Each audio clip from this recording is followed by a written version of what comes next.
اور قومی ادارے کی جانب سے مولانا فضل الرحمان کے حوالے سے اچھے خیالات کا اظہار بھی ایک بہت بڑا چینج سمجھا جا رہا ہے۔ لگتا یوں ہے کہ اگلے چند دنوں تک کوئی بڑا سیاسی دھماکہ ہونے کا کوئی امکان نہیں۔ سیاست میں ایک معمولی وقفہ ہے، وقفے کے بعد معاملات وہیں سے شروع ہوں گے جہاں پر انہیں روکا جا رہا ہے۔ دھرنے کی اگلی منزل ڈی چوک ہوگی، ملک بھر میں احتجاج ہوگا، یا پھر مولانا کچھ نہ کچھ حاصل کر کے ہی اٹھیں گے۔ لگتا یوں ہے کہ مولانا کے ارادوں سے کہ وہ خالی ہاتھ کسی صورت واپس نہیں جائیں گے، اور جو مہلت حاصل کی گئی ہے اس کے دوران کوئی نہ کوئی فارمولہ ایسا تیار کیا جا سکتا ہے جس پر انہیں راضی کیا جا سکتا ہے۔ پروگرام میں اور بھی اہم موضوعات شامل ہیں، دیکھتے ہیں ہائی لائٹ۔ پرویز لائی صاحب کی مولانا فضل الرحمان صاحب کے ساتھ جو ریلیشن شپ ہے یہ بہت پرانی ہے۔ یہ جو چودھری ظہور لائی صاحب تھے اور مولانا مفتی محمود صاحب تھے، یہ ایک دوسرے کے ساتھ اکٹھے تھے، اپوزیشن میں بھی تھے۔ انہوں نے جو 1977 کی تحریک نظام مصطفیٰ ہے اس میں ان دونوں خاندانوں کا بہت اہم کردار ہے، دونوں خاندانوں کے لوگ جیلوں میں گئے تھے۔ دیکھیں یہ پھر کمنٹس کی بات آ جائے گی، ایک ان کا جمہوری حق ہے جس کو وہ استعمال کر رہے ہیں، اور میں نے کہا تھا کہ فضل الرحمان صاحب بہت منجے ہوئے سیاستدان ہیں اور ان کو بھی پاکستان اتنا ہی عزیز ہے جتنا کہ ہم سب کو ہے۔ اس کی امپلیکیشن انٹرنیشنل لیول پہ کیا ہیں یہ فضل الرحمان صاحب کو خود بھی اس کا اندازہ ہے، ہو سکتا ہے۔ تو آئی ول لیو اٹ ہیئر کہ اس کا امپیکٹ کیا پڑا ہے انٹرنیشنل کمیونٹی پہ، یا جو کرتارپور کوریڈور خطے کی تاریخ بدلنے جا رہا ہے، اور جو خارجہ امور پر یہ کامیابی عمران خان کو اور قمر جاوید باجوہ کو پاکستان کے لیے حاصل ہوئی ہے، یہ ایک تاریخی مارکہ ہے۔ بعض عقل کے اندھے کم عقل اور ذہنی پستی کے شکار اندازہ نہیں کر سکتے۔ پھر شرجیل میمن صاحب بھی ماشاءاللہ بہت اچھے، لیکن جیسے ہی احتساب عدالت اور عدالتوں کے نرغے میں آئے تو انہوں نے بھی سٹک پکڑ لی، اس کے بعد ہاسپٹل چلے گئے۔ آپ کو یاد ہوگا چیف جسٹس ثاقب نثار صاحب گئے، ہاسپٹل وزٹ کیا، تو وہ ایک ساری داستان۔ ابھی وہ جو ہمارے سرگودا یونیورسٹی کا جو لاہور کیمپس تھا، اس کے جو انچارج تھے یا اس کے جو پروپرائٹر تھے، ان کے ساتھ کیا گزری، ان کی موت واقع ہو گئی، ان کو ہتھکڑی لگا دی گئی وہاں، صرف یہ بتانے کے لیے کہ وہ اسپتال میں نہیں مرے۔ اور کتنی شکایتیں ہیں اس طریقے۔ تماشبینوں کا نہیں ہے یہ اجتماع، کوئی پکنک کا اجتماع نہیں ہے، یہ اجتماع کسی عیاشی کا اجتماع نہیں ہے، یہ اپنے نظریے اور موقف کے ساتھ، استقامت کے ساتھ۔ اور خوش آمد خبریں آپ سے شیئر کرتے آئی ایم ایف سے مذاکرات حتمی مرحلے میں داخل ہو گئے۔ پاکستان کو دوسری قسط کے تحت 40 کروڑ ڈالر ملیں گے۔ پاکستان آج نجکاری پروگرام سے متعلق آئی ایم ایف حکام کو بریفنگ دے رہا ہے۔ اس موقع پر پاکستان کی نان ٹیکس آمدن میں 1400 ارب روپے کے حصول سے متعلق بھی بریفنگ دی جائے گی۔ پاکستان عالمی مالیاتی ادارے کے حکام کے سامنے کچھ اہم مطالبات رکھ رہا ہے، جن میں ٹیکس اہداف میں کمی، ایف اے ٹی ایف سفارشات اور بانڈز کے لیے ضمانت کا خاتمہ شامل ہے۔ یہ بھی آئی ایم ایف سے کہا جائے گا کہ ایف اے ٹی ایف سفارشات کو آئی ایم ایف پیکج کا حصہ نہ بنایا جائے۔ آئی ایم ایف پاکستان کے مطالبات پر اپنے جواب سے آج یا کل پاکستانی حکام کو مطلع کرے گا۔ اس دورے کی کامیابی پر قرض کی دوسری قسط 40 کروڑ ڈالر ملنے کا امکان ہے۔ وزیر اعظم عمران خان نے دھرنے کے پرامن حل کے لیے پی ٹی آئی پارلیمانی پارٹی کا اجلاس بلا لیا۔ اجلاس میں اپوزیشن کے ممکنہ احتجاج سے نمٹنے کی حکمت عملی پر مشاورت کی جا رہی ہے۔ اسپیکر ہاؤس اسلام آباد میں وزیر دفاع پرویز خٹک کی زیر صدارت حکومتی کمیٹی کا اجلاس ہوا، جس میں رہبر کمیٹی اور مولانا فضل الرحمان سے ہونے والے حکومتی رابطوں کے حوالے سے تبادلہ خیال کیا گیا۔ اجلاس میں پرویز لائی کی مولانا فضل الرحمان سے ملاقات کی روشنی میں دی گئی تجاویز پر غور بھی کیا گیا۔ اجلاس کے دوران مذاکراتی کمیٹی نے وزیر اعظم عمران خان سے رابطہ کیا اور انہیں مذاکراتی کمیٹی کی پیش رفت سے آگاہ کیا۔ اجلاس میں اتفاق کیا گیا کہ اپوزیشن سے مذاکرات جاری رہیں گے اور پرویز لائی مولانا فضل الرحمان سے براہ راست مذاکرات کریں گے۔ حکومتی تجاویز کی روشنی میں کوئی درمیانی راستہ نکالنے کی کوشش کی جائے گی۔ چودھری پرویز لائی گزشتہ 36 گھنٹوں میں مولانا فضل الرحمان سے 3 اہم ملاقاتیں کر چکے ہیں اور آج پھر وہ مولانا فضل الرحمان سے ملاقات کریں گے۔ اور لاہور ہائی کورٹ نے ڈاکٹروں کو ہڑتال ختم کرنے کا حکم دے دیا۔ لاہور ہائی کورٹ نے ریمارکس دیے ہیں کہ اب کسی نے ہڑتال کی تو ان کے خلاف فوجداری مقدمہ درج ہوگا۔ لاہور ہائی کورٹ میں ڈاکٹر کی ہڑتال کے خلاف کیس کی سماعت ہوئی۔ Pakistan medical commission, college of physician اور ینگ ڈاکٹر کے نمائندے عدالت میں پیش ہوئے۔ ڈاکٹر نے وکیل سے کہا کہ او پی ڈی میں ہڑتال نہیں ہے، ہڑتال کرنے والے ینگ ڈاکٹر نہیں بلکہ پوسٹ گریجویٹ ٹرینی ہیں جو ہڑتال کر سکتے ہیں، لیکن پروفیشنل ڈاکٹر ہڑتال نہیں کر سکتے۔ عدالت نے ریمارکس دیے کہ ہڑتال ڈاکٹرز کے خلاف یعنی ہڑتال کرنے والے ڈاکٹروں کے خلاف فوجداری مقدمہ درج ہوگا۔ ڈیوٹی اوقات میں ہڑتال کرنا جرم ہے۔ پی ایم سی اور پنجاب حکومت ہڑتالی ڈاکٹروں کے خلاف ایکشن لے۔ یہ ہیلتھ سیکٹری کا قصور ہے کہ معاملہ ابھی تک لٹکا ہوا ہے۔ عدالت نے ہیلتھ سیکٹری سے پوچھا کہ جب آپ ایم ٹی آئی ایکٹ قانون لے کر آئے تو سب کو اعتماد میں لیا گیا؟ اس پر عدالت موجود وکلا نے نہیں کی آواز لگائی۔ عدالت نے ڈاکٹر سے کہا کہ آپ اپنے بڑوں سے پوچھیں کہ قانون سے متعلق کیا کرنا ہے۔ ڈاکٹرز کے وکلا نے کہا کہ ہمیں کچھ وقت دیا جائے، ہم ابھی طے کر لیتے ہیں۔ سیکرٹری ہیلتھ نے کہا کہ ہم نے ایک کمیٹی بنائی ہے، نرسز اور ڈاکٹر سب کو کمیٹی میں شامل کیا اور سنا۔ ہماری کل رات بھی میٹنگ ہوئی، اب یہ کہتے ہیں یہ قانون ہی ختم کر دیں۔ عدالت نے کہا قانون تو اب ختم نہیں ہو سکتا، عدالت حکومت کے ساتھ کھڑی ہے۔ ڈاکٹر جائیں، ہڑتال ختم کریں، ڈیوٹی کریں۔ اس وقت ڈینگی، اسموگ اور دیگر مسائل چل رہے ہیں، لیکن ڈاکٹر ہڑتال پر ہے۔ ینگ ڈاکٹر لکھ کر دیں کہ ہڑتال نہیں کریں گے، ہڑتال آج ہر صورت ختم ہوگی۔ اور سب سے پہلے بات کرتے ہیں مولانا فضل الرحمان کے دھرنے کے حوالے سے۔ حامد میر گفتگو کر رہے ہیں شاہ زیب خانزادہ کے ساتھ اور سیاسی صورتحال کے حوالے سے تجزیہ پیش کر رہے ہیں۔ واچ حامد میر۔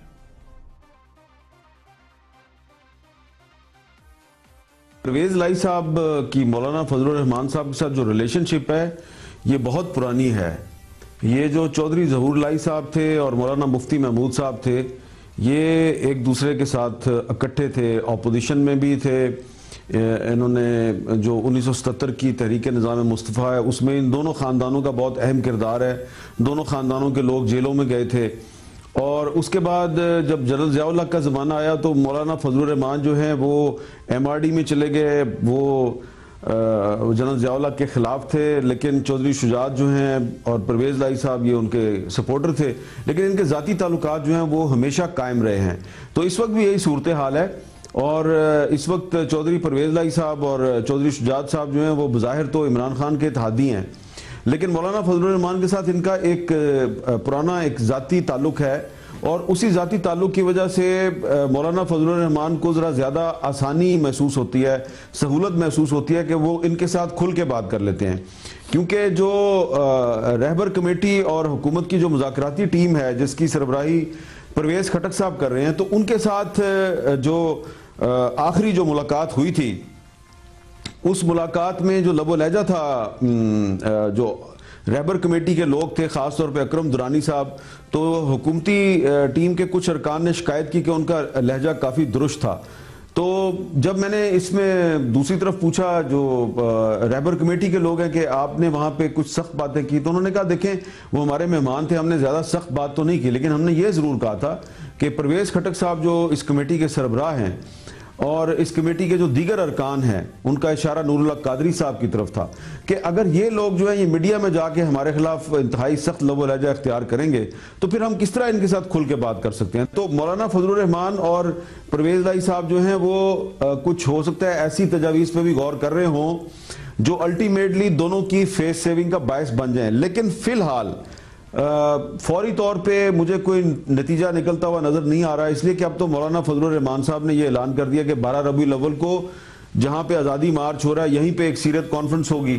تو اس کا مطلب ہے کہ جو شیخ رشید صاحب کی پریڈکشن تھی کہ 1-2 روز میں یہ دھرنا ختم ہو جائے گا، تو وہ پریڈکشن تو پوری ہوتی ہوئی نظر نہیں آ رھی، اور جس طرف جا رہے ہیں پرویز لائی صاحب اور مولانا فضل الرحمان، وہ میرا خیال ہے کہ تھوڑا لمبا راستہ ہے، اور لمبے راستے پہ چلتے ہوئے جب آپ کسی منزل کی طرف گامزن ہوتے ہیں تو منزل کچھ دیر سے آتی ہے۔ چودھری برادران یعنی چودھری پرویز لائی اور چودھری شجاعت حسین بظاہر عمران خان کے اتحادی ہیں، لیکن اتنے مضبوط اتحادی نہیں کہ وہ بااثر حلقوں کی نمائندگی بھی کر سکے۔ ایک زمانے میں چودھری بڑے بااثر سمجھے جاتے تھے، لیکن اب شاید وہ اتنے بااثر ہے یا نہیں، لیکن عمران خان سے استعفیٰ لے سکے یہ نہیں وہ کر سکتے۔ وہ یہی کر سکتے تھے کہ حکومت کو کچھ وقت لے دیتے، سو انہوں نے حکومت کو مولانا فضل الرحمان سے مہلت لے دی ہے۔ اور مولانا چونکہ وزیردار آدمی ہیں اور چودھریوں سے ان کے تعلقات پرانے ہیں تو انہوں نے چودھریوں کی لاج رکھ لی ہے. تو میرا نہیں خیال کہ ان کے پاس حکومت کے اس فارمولے کے سوا کوئی اور فارمولہ ہے، یعنی جو کچھ کرنا ہے وہ پارلیمنٹ کے اندر طے کیا جائے. چودھری برادران کا اگر ٹریک ریکارڈ دیکھے تو ان کی جو ثالثی کے سابقہ تجربات ہیں وہ کبھی بھی کامیاب نہیں رہے. جنرل مشرف کے دور میں جب جنرل مشرف اور اکبر بگٹی کے درمیان ثالثی کا معاملہ ہوا تو اس میں بھی چودھری برادران پیش تھے، لیکن اینڈ آف دی ڈے نتیجہ کچھ اچھا نہیں نکلا اور بگٹی صاحب کی شہادت ہو گئی. لال مسجد کے معاملے میں بھی چودھری شجاعت ثالث کا کردار ادا کر رہے تھے اور معاملات ابھی چل ہی رہے تھے کہ لال مسجد کا سانحہ ہو گیا اور عبدالرشید غازی کی شہادت ہو گئی. اب وہ مولانا کے ساتھ ثالثی کی کوششیں کر رہے ہیں. تو یہی کہا جا سکتا ہے کہ اللہ سب کو اپنے حفظ و امان میں رکھے. چودھریوں کے ساتھ مولانا صاحب کے تعلقات بڑے پرانے ہیں اور لیکن یہ ممکن نہیں ہے کہ وہ عمران خان کو قائل کر سکے کہ وہ استعفیٰ دے کے اپنی جگہ کسی اور کو پرائم منسٹر بنا دیں. یہاں پہ لیں گے ایک بریک اور بریک کے بعد جب واپس آئیں گے اور بھی ہم موضوعات آپ کے ساتھ شیئر کریں گے. ہمارے ساتھ رہیے. Welcome back. آپ دیکھ رہے ہیں پروگرام اختلاف رائے اور میں ہوں افتخار کاظمی. بریک کے بعد حاضر خدمت ہے. اب کچھ دوستوں کی خبر لیتے ہیں جو کہ پھر سے نواز شریف کی بیماری کے حوالے سے کچھ ٹپنیاں کر رہے ہیں, کیا سرائیاں کر رہے ہیں, دیکھتے ہیں. پھر شرجیل میمن صاحب بھی ماشاءاللہ بہت اچھے, لیکن جیسے ہی احتساب عدالت اور عدالتوں کے نرغے میں آئے تو انہوں نے بھی سٹک پکڑ لی.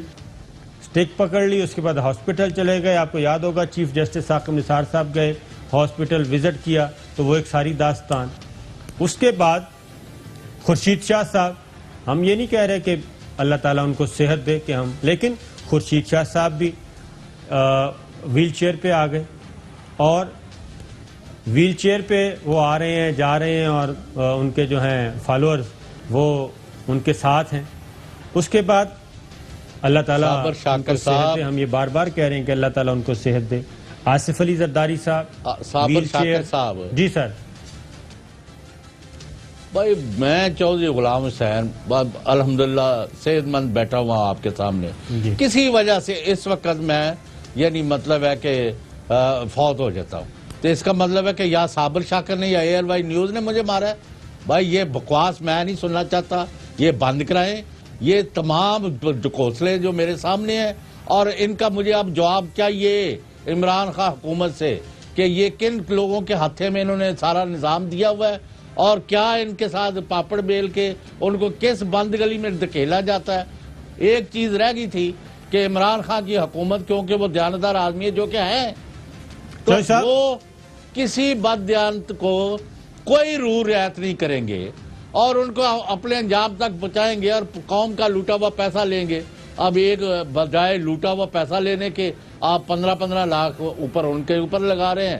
اور میں کہہ رہا ہوں کہ آج آپ صابر شاکر صاحب, آپ کا اور میرا یہ فرض ہے کہ جن لوگوں نے یہ کہا کہ پلیٹلیٹس جو ہے 2000 رہ گئے ہیں ان کو پہلے میرے سامنے پیش کرے کہ کوئی شخص جس کے پلیٹلیٹس 20-25 ہزار سے نیچے آ جائے, آیا وہ مقامی ہوش و حواس اور اپنے قدموں پر کہیں آ جا سکتا ہے. یہ 2000 انہوں نے جب دیے تو یہ کس کی گیم کھیل رہے تھے؟ اگر اسی طرح آپ نے کرنا ہے تو یہ بند کرے سارا کچھ, نیب کو بھی بند کرے, FIA بھی کرے اور صوبوں میں جو ہے وہ تو ویسے ہی بہت کام ہو رہا ہے. آپ مجھے جواب کیوں نہیں دے رہے؟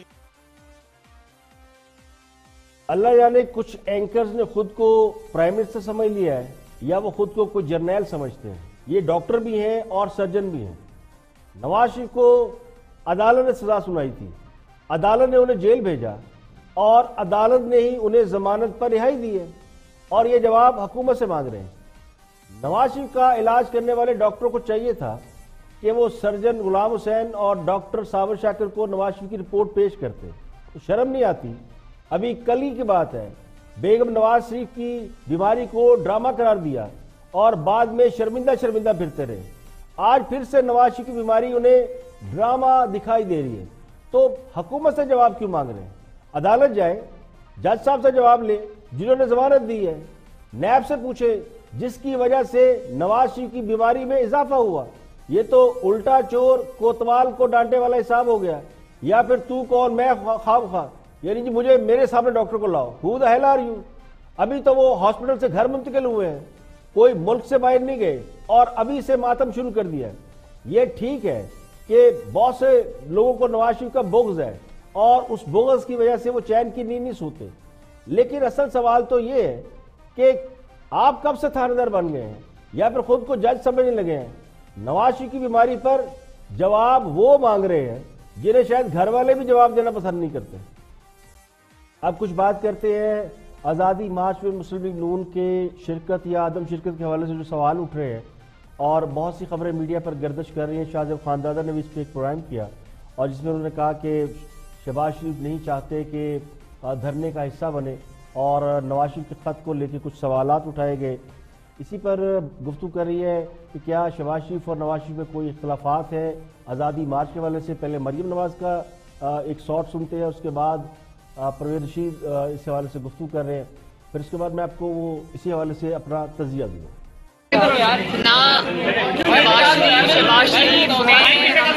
ہم سب ماشاءاللہ ایک ہیں اور کنسنسس جو ہے وہ میاں نواز شریف کی لیڈرشپ پہ, میاں شہباز شریف کی لیڈرشپ پہ. ہم ایک دوسرے کے ساتھ بات تو کر سکتے ہیں لیکن اینڈ میں فیصلہ جو ہے وہ لیڈرشپ کا ہوتا ہے اور ہم سب خوش دلی سے کرتے ہیں. جس کا پروگرام دیکھا ہے اور میں اس اجلاس میں شریک تھا جس کے بارے میں شاہ زیب صاحب نے گفتگو کی ہے.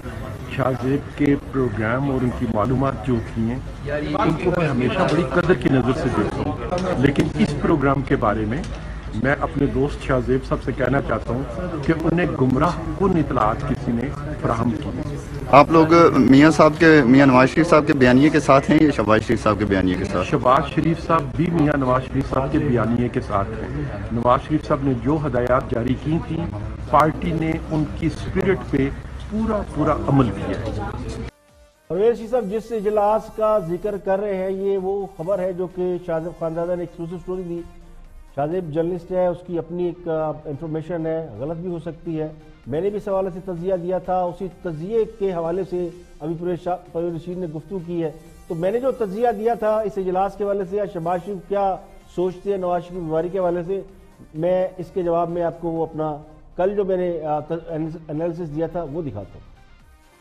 سوال یہ ہے کہ شہباز شریف آزادی مارچ میں شرکت سے انکار کر کے بدنامی اپنے سر کیوں لے رہے ہیں؟ اس سے اچھا تو موقع ہی نہیں تھا کہ جب پوری اپوزیشن اسلام آباد میں پڑاؤ ڈالے بیٹھی ہے شہباز شریف پیچھے ہٹ رہے ہیں. تو اس کی ایک ہی وجہ سمجھ آتی ہے کہ شہباز شریف چاہتے ہیں کہ نواز شریف پہلے اپنا علاج کرائیں. اگر وہ حکومت کے خلاف اس موقع پر مہم جوئی کریں گے جب ان کے بھائی شدید بیمار ہیں تو شاید یہ ممکن نہ ہو سکے. تو ان کی سوچ سے بہت سے لوگوں کو اختلاف ہو سکتا ہے, لیکن دیکھنا یہ پڑے گا کہ شہباز شریف اس وقت سیاسی لیڈر بن کر سوچ رہے ہیں یا پھر واقعی انہیں اپنے بھائی کی جان بچانے کی فکر ہے.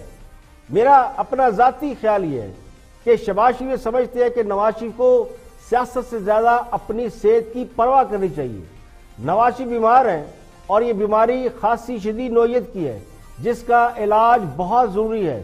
نواز شریف اس کو کسی خاطر میں نہیں لا رہے, وہ ڈٹے ہوئے ہیں کیونکہ وہ سمجھتے ہیں کہ وہ شیر ہیں, بہادر ہیں اور وہ بالکل پیچھے نہیں ہٹیں گے. اور وہ یہ بھی سمجھتے ہیں کہ وہ اگر اس وقت باہر چلے گئے تو ان کی ساری محنت رائے گاہ چلی جائے گی, دنیا انہیں تانے مارے گی.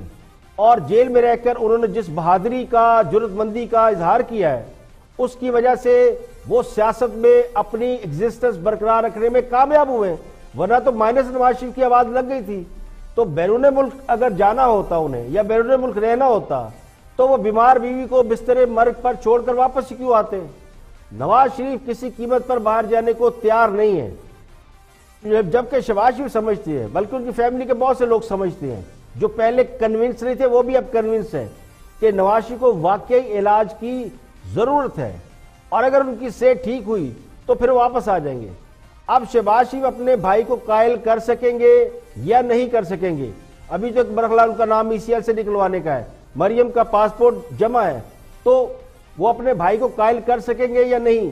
مگر یہ بات طے ہے کہ آزادی مارچ میں شرکت نہ کرنے سے جتنی بدنامی آئے گی وہ شہباز شریف کے سر پہ آئے گی اور ان کی ساکھ بری طرح متاثر ہوگی، اور پارٹی کے اندر اگر توڑ پھوڑ ہوئی تو وہ بھی اسی وجہ سے ہوگی۔ اور اب کچھ ذکر کرتے ہیں کرتارپور راہداری کے حوالے سے۔ بعض حلقوں میں کرتارپور راہداری کے حوالے سے کرٹیسزم کیا جا رہا ہے۔ 9 نومبر کو ہونے والی تقریب کا افتتاح وزیر اعظم عمران خان کریں گے، اور یہ بہت بڑی تقریب ہے جس میں بھارتی کرکٹر نوجوت سنگھ سدھو جو کہ سیاستدان بھی ہیں، ان سمیت تقریباً 10,000 مہمانوں کی شرکت متوقع ہے، جس میں یاتری بھی شامل ہیں۔ حکومت پاکستان نے 9 نومبر اور 12 نومبر کو بھارت سے آنے والے یاتریوں کے لیے پاسپورٹ، ویزا اور انٹری فیس جو ہے وہ ختم کر دی ہے، جس پر بعض حلقوں میں شدید نکتہ چینی کی جا رہی ہے۔ سوشل میڈیا پر بھی اس حوالے سے مختلف رائے پائی جاتی ہے۔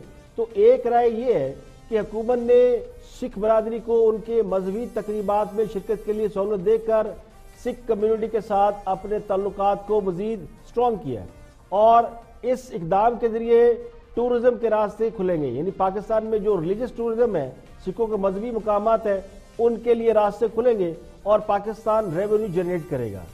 دوسری رائے یہ ہے کہ حکومت نے 1 سال میں سارا زور کرتارپور راہداری کھولنے اور گردوارہ صاحب کے آس پاس تعمیرات کرنے میں لگا دیا ہے، جس کا عام پاکستانیوں کو تو کوئی فائدہ نہیں ہے۔ حکومت نے نہ تو اورنج لائن ٹرین منصوبہ جو بالکل مکمل ہونے کے قریب ہے اس کو اس لیے مکمل نہیں کیا کہ پچھلی حکومت کا پروجیکٹ تھا، لیکن یہ تھا تو عوام کے لیے، پاکستانیوں کے لیے، اس پہ پیسہ پاکستانیوں کا لگا ہوا ہے، لیکن اس کو مکمل کرنے کی بجائے، عوام کو سہولت دینے کی بجائے کرتارپور پر دن رات ایک کر دیا ہے۔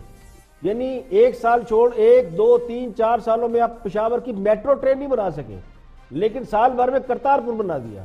حکومت نے سال سوا سال میں ایک ہی کام کیا ہے۔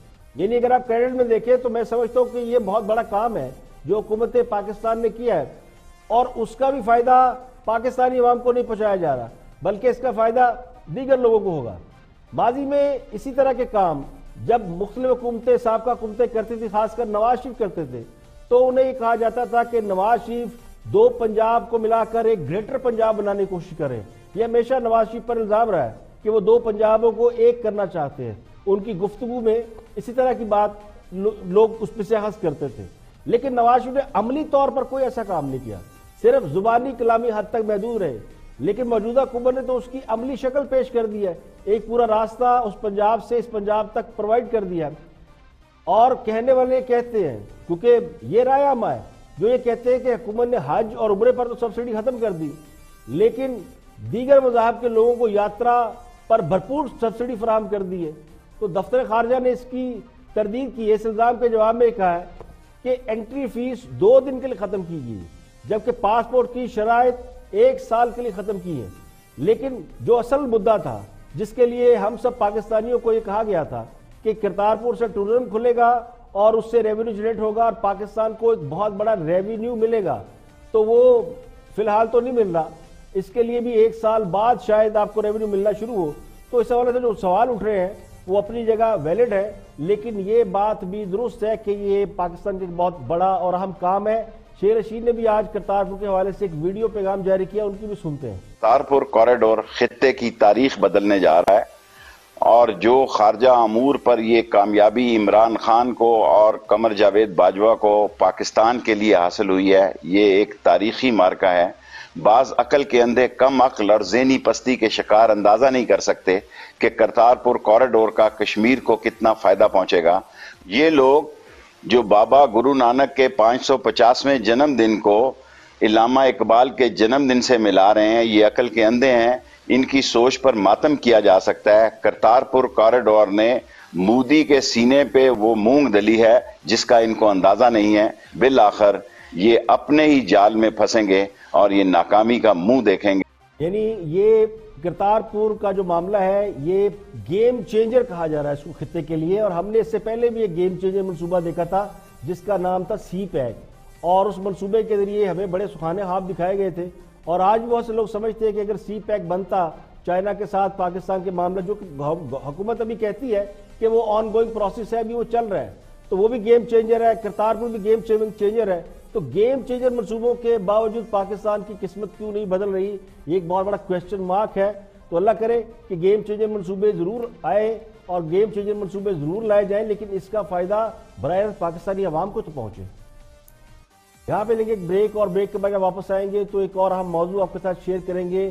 وہ اہم موضوع ہے کہ دنیا بھر میں وقت بدل گیا لیکن پاکستان میں کیوں نہیں بدلا؟ ایک بریک کے بعد حاضر ہوتے ہیں۔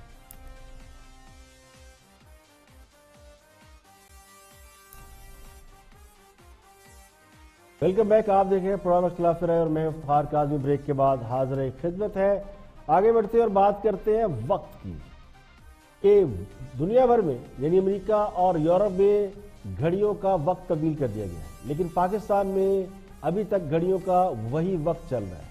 یعنی جو حکومت گھڑیوں کا وقت تبدیل نہیں کر سکتی، جسے اس بات کا ہوش ہی نہیں کہ دن چھوٹے ہو گئے ہیں اور راتیں لمبی ہو گئی ہیں، اور دن کی روشنی سے فائدہ اٹھانے کے لیے دنیا بھر کے ممالک اپنی گھڑیوں کا وقت تبدیل کر دیں۔ یہاں بھی اگر 1 گھنٹہ گھڑیاں پیچھے کر دیں تو آپ صبح جلدی اٹھ کے دن کی روشنی کا زیادہ سے زیادہ استعمال کر سکتے ہیں۔ پاکستان میں عموماً 9 to 5 کے اوقات کار میں کام کرنے کے بعد ان دنوں روشنی بالکل نہیں بچتی، یعنی 5 بجے یوں لگتا ہے کہ جیسے آدھی رات ہو گئی ہے، اور اتنا وقت نہیں ہوتا کہ آپ کوئی دوسرا کام کر سکیں۔ بہت سے کام آپ کو دن کی روشنی میں کرنے ہوتے ہیں، تو گھڑیاں پیچھے کرنے سے جو آج 5 بجے کا وقت ہے وہ 4 بجے میں تبدیل ہو جائے گا۔ جو آج مغرب کی نماز 5:15 بجے کے لگ بھگ ہوتی ہے اور شام ہو جاتی ہے، اس کا وقت 6:15 بجے کے لگ بھگ ہو جائے گا، یعنی 5 بجے دن کی روشنی رہے گی۔ لیکن اللہ جانے ایک چھوٹا سا کام بھی ڈھنگ سے کیوں نہیں کیا جاتا، اس پر توجہ کیوں نہیں دی جاتی؟ گھڑیاں تبدیل کرنے سے لوگوں کا تو فائدہ ہے ہی، لیکن سب سے زیادہ فائدہ حکومتوں کو ہوتا ہے۔ اس سے بجلی کی بچت ہوتی ہے۔ سرکاری دفاتر اگر شام گئے رات گئے تو کھلے رہیں گے تو توانائی کا استعمال زیادہ ہوتا ہے، دفاتر کھلے رہتے ہیں، لائٹیں جلتی ہیں، اور اگر دن کی روشنی ہوگی تو کم سے کم بجلی استعمال ہوتی ہے، اور پھر رات گئے دیر تک دکانیں کھلی رہتی ہیں تو بھی بجلی خرچ ہوتی ہے۔ تو موسم سرما کا آغاز ہوتے ہی دن سکڑ جاتے ہیں، چھوٹے ہو جاتے ہیں، راتیں پھیل جاتی ہیں، لمبی ہوتی ہیں، جس کی وجہ سے وقت تبدیل کر دیا جاتا ہے۔ تو اس سے میں نے آپ کو بتایا 2 فائدے ہوتے ہیں، ایک تو بجلی کی بچت، اور دوسرا دن کی روشنی میں زیادہ سے زیادہ کام کرنے کے مواقع پیدا کیے جا سکتے ہیں۔ اسی لیے امریکہ اور یورپ کے ممالک میں گھڑیاں 1 گھنٹہ آگے کر دی جاتی ہیں یا پیچھے کر دی جاتی ہیں۔ یورپ میں اس سال 27 اکتوبر کو گھڑیاں 1 گھنٹہ آگے کی گئی ہیں۔ تو پاکستان میں گزشتہ کئی سال سے اس عمل کے ذریعے فائدہ اٹھایا جاتا رہا ہے۔ گھڑی کی سوئیاں 1 گھنٹہ پیچھے کرنے سے لوگ دن کی روشنی سے زیادہ فائدہ اٹھا سکتے ہیں۔ تو پاکستان میں پہلی بار یہ 1994 میں ہوا تھا، جب پیپلز پارٹی کی حکومت تھی، محترمہ بینظیر بھٹو اس وقت پرائم منسٹر تھی، تو انہوں نے عوام میں شعور پیدا کرنے کی کوشش کی، لیکن اس کے بعد اس فیصلے پر زیادہ دیر عمل نہیں ہو سکا۔ 2002 میں مشرف نے بھی ایک بار وقت کو تبدیل کیا، لیکن اس پر عوامی رد عمل مثبت نہ ہونے کی وجہ سے عمل روک دیا گیا۔ جب پاکستان میں بجلی کا بحران شدید ہوا تو اس کی ضرورت کا پھر سے احساس ہوا، تو دوبارہ پیپل پارٹی نے اپنے دور حکومت میں اس کو کنٹینیو کیا، اور یہ کام پچھلی حکومت کے دور میں بھی جاری رہا۔ تو وقت کی تبدیلی کا واحد مقصد توانائی کے ذرائع کو بہتر طریقے سے استعمال کرنا اور روشنی کا زیادہ سے زیادہ فائدہ اٹھانا ہے۔ اب یہ بھی کہتے ہیں کہ آپ مزید بجلی پیدا کریں، وہ ذرا مشکل کام ہے، کیونکہ بجلی پیدا کرنے والے تو بجلی پیدا کر کے چلے گئے اور انہیں بھی کوئی کریڈٹ نہیں ملا، لیکن جو بجلی پیدا ہو رہی ہے، استعمال ہو رہی ہے، اس کو تو ڈھنگ سے استعمال کر لیں، اور معیاری وقت کا یعنی معیاری وقت جو ہے پاکستان کا اسٹینڈرڈ ٹائم وہ تبدیل کر کے عوام کو شکریہ کا موقع دیں، تاکہ وہ دن کی روشنی سے زیادہ فائدہ اٹھا سکیں۔ آگے بڑھتے ہیں اور مجیب شامی گفتگو کر رہے ہیں نقطہ نظر میں جیلوں کی صورتحال پر۔ پاکستان میں جیلوں کی صورتحال خاصی ناگفتہ بے ہے، اسی پر بات کر رہے ہیں۔ اس پر کورٹ نے بھی اپنے کچھ کمنٹس دیے ہیں۔ واچ مجیب الرحمان شامی۔ تک دستیاب نہیں، کئی قیدی صحت اور دیگر بنیادی سہولیات کی عدم فراہمی پر زندگی کی بازی ہار جاتے ہیں۔ اسپتالوں کی حالت بہتر ہو اور قیدیوں کو طبی سہولیات دی جائیں تو عدالتوں پر بوجھ نہ پڑے۔ صوبائی حکومت کی لاپرواہی کی وجہ سے ہزاروں بیمار قیدی بے یارو مددگار پڑے رہتے ہیں۔ اب آپ یہ دیکھیے، عدالتی فیصلے کا متن ہے۔ ابھی وہ جو ہمارے سرگودا یونیورسٹی کا جو لاہور کیمپس تھا، اس کے جو انچارج تھے یا اس کے جو پروپرائٹر تھے، ان کے ساتھ کیا گزری، ان کی موت واقع ہو گئی، ان کو ہتھکڑی لگا دی گئی وہاں، صرف یہ بتانے کے لیے کہ وہ اسپتال میں نہیں مرے۔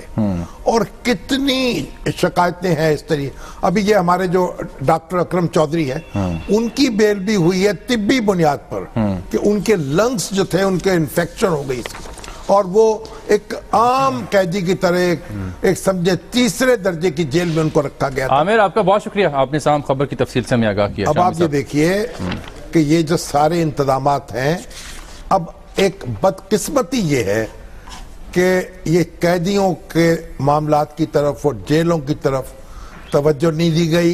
اور میں انتہائی افسوس سے کہتا ہوں کہ شہباز شریف صاحب 10 سال سے حکومت میں ہیں یہاں, اور اگر یہ اس پہ توجہ دی ہوتی, اگر اس پہ توجہ دی ہوتی تو پھر جناب یہ لکھنا نہ پڑتا نا عدالت کو, معاملہ عدالت کے یہ الفاظ نہ ہوتے اور نہ آپ کو تکلیف ہوتی, ایگزیکٹلی. تو آپ دیکھیے ہم ان چیزوں کی طرف توجہ نہیں کرتے. ابھی تو مجھے آج اور بھی افسوس ہوا جب وزیر اعظم عمران خان نے یہ کہا کہ لاہور کے شاید 70% درخت جو ہیں گزشتہ 10 سالوں میں کاٹ ڈالے گئے, اور انہوں نے الزام لگایا کہ جو پولوشن ہے اس وقت جو ماحول میں, یعنی وہ کیا اس کو کہتے ہیں, اسموک کی بات کریں, اچھا خیر نہیں, وہ جو اوورال بھی پولوشن ہے نا, لیکن اسموک بھی آلودگی ہے اس وقت لاہور میں. اس کی بڑی وجہ یہ ہے کہ درخت جو ہیں وہ کم ہو گئے. آپ جب لاہور ایئرپورٹ پر لینڈ کرتے ہیں تو آپ لینڈ کرتے ہوئے نیچے نگاہ ڈالیں, آپ کو لگے کنکریٹ کی ایک بہت بڑا آج کے حکمران جو ہیں جس میں گرینری نہ ہونے کے برابر. یہ بھی بات مد نظر رکھیں, ان کا ٹھکانہ بھی کسی وقت جیل ہو سکتی ہے, اور جو کل کے حکمران ہیں وہ تو اس کو دیکھ ہی رہے ہیں, بھگت رہے ہیں. ٹھیک,